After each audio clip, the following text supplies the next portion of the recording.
জুলাই গণ অভ্যুত্থানের বর্ষপূর্তি উপলক্ষে রিমেম্বারিং আওয়ার হিরোস শীর্ষক আলোচনা সভা, সাংস্কৃতিক অনুষ্ঠান ও প্রামাণ্যচিত্র প্রদর্শনের আয়োজন করেছে NCP ডায়াম্পোরা alliance Malaysia chapter.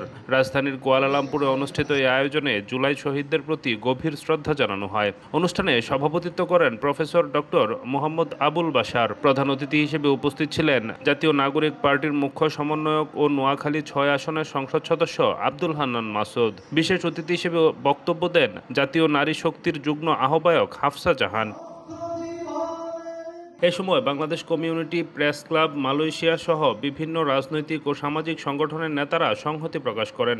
July আন্দোলনের শহীদদের স্মরণ করে নতুন বাংলাদেশ গঠনের আহ্বান জানান বক্তারা।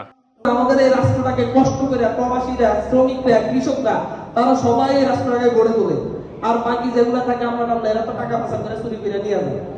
এই রাষ্ট্রটা কি করে, যারা চুরি করে তাদেরকে মাথায় তুলে আসে, আর যে তার জন্য কষ্ট করে তারা টিকে রাখে, তারা বড় করে, মানে রাষ্ট্রটাকে যারা বড় করে, যাদের ঘামের উপর দিয়ে রাষ্ট্র বড় হচ্ছে, অর্থনীতি বড় হচ্ছে, তাদের সাথে খারাপ ব্যবহার করে।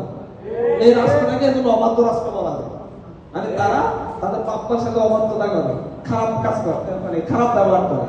এটার জন্য যে কথা বলা, আমাদের পুরো সিস্টেমের সেন্স দরকার। আমরা কথা বলতেছি, কথা বলতে পারবো, কিন্তু বাস্তবিক অর্থ হচ্ছে আমলাতন্ত্র, রাষ্ট্র ব্যবস্থায় একটা আমূল পরিবর্তন না আনতে পারলে আমরা আসলে ব্যাপকভাবে এই রাষ্ট্রের, এই প্রবাসীদের, এই কৃষকদের, এই শ্রমিকদের আমরা মর্যাদা দিতে পারবো না। আমাদের এখন সুযোগ ভয়েস রেজ করার, সমস্যাগুলো তুলে ধরার, আমরা তুলে ধরতেছি। ইনশাআল্লাহ আমরা তুলে ধরে এই সরকারের কাছ থেকে যা আদায় করতে পারবো তো করবো, আর বাকিটা ইনশাআল্লাহ এনসিপি আগামী 10 বছরের মধ্যে ক্ষমতায় যাবে এবং পুরো রাষ্ট্রীয় ব্যবস্থা সংস্কারের একটা রূপরেখা তৈরি করে সেই রূপরেখা অনুযায়ী প্রত্যেকটা শ্রেণী পেশার মানুষের অধিকার নিশ্চিত করবে ইনশাআল্লাহ।